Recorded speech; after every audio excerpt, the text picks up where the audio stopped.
আমি যে যুদ্ধের মধ্যে যাচ্ছি ওই দেশে আমি ফিরে আসবো কি না তা জানি না, কিন্তু পরিবার চালানোর জন্য যেতে হচ্ছে প্রবাসে। সৌদি আরব যাচ্ছি কারণ আমরা যা রোজগার করি এটা দিয়ে আমাদের পরিবার চলে।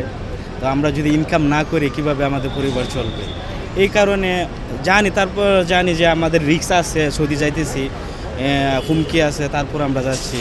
কারণ মূল উপার্জনই আমাদের অর্থ। ওখানে বুম মারতেছে, তো পানখানের হুমকি আছে, তারপর আমরা যাচ্ছি। কারণ পরিবার তো অর্থের উপর নির্ভরশীল, এর জন্য আমরা যাচ্ছি। ভাই না গেলে তো পরিবার চলবে না, পরিবার খাওয়াইবে কে? আমরা ইনকাম করে টাকা পাঠাই, এই টাকা দিয়ে পরিবার চলে না। আমরা যদি না যাই তাহলে আমাদের পরিবার দেখবে কে? সরকার দেখবে? সরকার তো দেখবে না।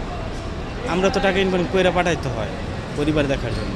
ফ্লাইট বাতিল হতে পারে, বা ওইখানে যাওয়ার পরে কাজও না থাকতে পারে, কাজ বন্ধ করে দিতে পারে, যে সমস্যা হচ্ছে তোমরা রুমে থাকো, কাজে যায়ও না, এই সমস্যা হতে পারে। অবশ্যই পরিবারের মানুষ চিন্তা করছে, তারপরে যাইতে হচ্ছে, কোনো ফারাম নাই।